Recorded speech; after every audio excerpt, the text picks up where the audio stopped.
You're misunderstanding Beyoncé's cover of Jolene if you think that song was meant to be empowering and not an expression of the insecurity that comes from having a cheating husband. That's specifically why she picked that song. It's why there's the Dolly P interlude, and we're going to explain it all looking back at Lemonade and Alligator Tears because frankly it's bothering me because it's not just on social media that I see this. Like, album reviews are coming out and sort of casting away Jolene as like, oh, she's trying to empower herself. And that's not what this is. The insecurity in Dolly Parton's Jolene is blatant. He talks about you in his sleep. There's nothing I can do to keep from crying when he calls your name Jolene. I had to have this talk with you. My happiness depends on you. Whatever you decide to do, Jolene. Dolly Parton has to go and beg another woman not to take her man, knowing that if she tried to appease to her man's good nature, please don't leave me, please don't cheat on me, I love you, stay with me, he wouldn't listen because he's too enraptured with this other woman. So all the power belongs to this other woman, and Dolly just has to beg for her to give her man back. And because the insecurity in Beyonce's cover of Jolene is her feigning confidence, people think that people are not aware of the insecurity, which I think is a strange choice because knowing that Cowboy Carter is probably one of her best works, if not the best, and how meticulous she is with the samples, the sound. I mean, she is truly, every person that's worked with her says what an artist she is when it comes to crafting these, like, to paraphrase Rolling Stone, dissertation level albums. This message that Jolene was going to come across as horrifically insecure was going to be lost on her. The evidence for this is the interlude to Jolene, where Dolly P says the following: "Hey, Miss Honeybee, it's Dolly P. You know that hussy with the good hair you sing about? That is an immediate callback to Lemonade, reminder the project where Beyonce confirmed that Jay-Z has been cheating on her and where she confronted how that made her feel and how she was able to reconcile that pain. Except she had flaming locks of auburn hair, bless her heart, just a hair of a different color, but it hurts just the same." Those are the last words Dolly P speaks before Beyonce covers what is one of Dolly Parton's most iconic songs. And it's conjuring up the pain of Lemonade, and then it hurts just the same. There is pain in that song. Pain of a woman who can come in and threaten your home. I don't think Beyonce sings Jolene because she thinks nobody can take Jay-Z. I actually think, by her own admission in her songs, and we'll talk about Alligator Tears in a second, she knows that Jay-Z at one point in their marriage was very takeable. She's trying to regain control by feigning confidence, by almost saying to the girl, "You're not worth it, I'm a queen, you're not better than me." It takes more than, seductive stares to break up a happy home. Publicly claiming that your philandering man is loyal to you while he's noticeably voiceless, not only in this song, but in the original as well. Again, in the original, Dolly Parton's husband, man, whoever, he isn't a factor because she knows what he's going to say. And in this song, he's also not a factor. Beyonce speaks for her man, bringing into question what would the man say if he himself was questioned. Because again, we know that Jay-Z cheats. She knows that Jay-Z cheated. I shouldn't say cheats, cheated. Cowboy Carter is also an exploration of the Carters' marriage post-forgiveness and how those wounds are still showing up. Again, this overt callback to Lemonade. The chorus of Alligator Tears directly calls up Nile in the Lemonade album that plays directly before Hold Up. You say move a mountain, and I'll throw on my boots. You say stop the river from running, I'll build a dam or two. You say change religions, now I spend Sundays with you. Something about those tears of yours, how does it feel to be adored? In the iconic poem that plays as Beyonce is underwater, swimming around a bed, struggling with all the ways she tried to make herself quieter, to quiet the turmoil that was going on. I swallowed a sword. I levitated. I confessed my sins. I was baptized into a river. I got on my knees and said, amen, and said, I mean. I whipped my own back and asked for dominion at your feet. I threw myself into a volcano. I drank the blood and the wine. I sat alone and begged and bent at the waist for God. I crossed myself and thought. I saw the devil. I grew thickened skin on my feet. I bathed in bleach, and I plugged my menses with the pages from the holy book. But still inside me, coiled deep, was the need to know. Are you cheating on me?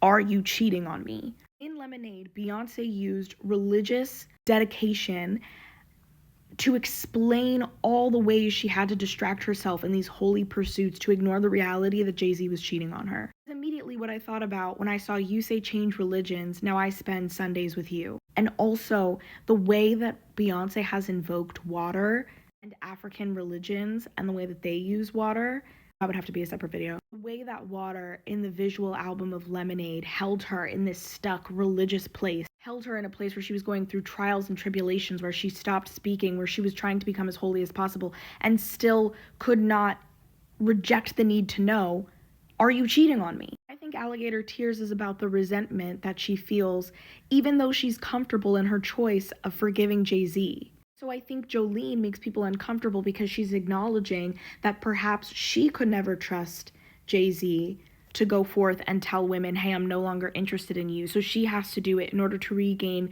control or confidence. Again, on an album this strategic, this well thought out, this idea that the last spoken word before, but it hurts just the same, over this confident song, that wasn't a coincidence. And I don't think it's lost on Beyonce.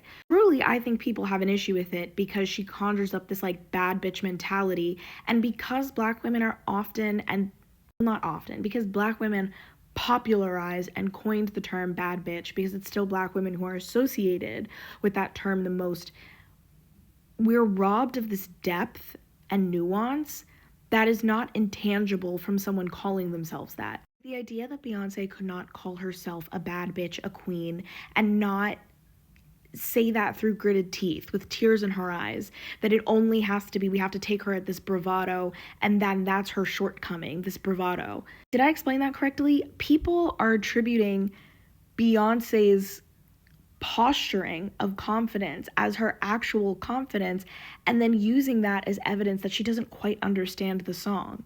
She understands the song. And going back to Alligator Tears, I think she knows and she's comfortable being in love with him, but accepting your choice to stay with your husband, to have more children with him, doesn't wash that resentment away.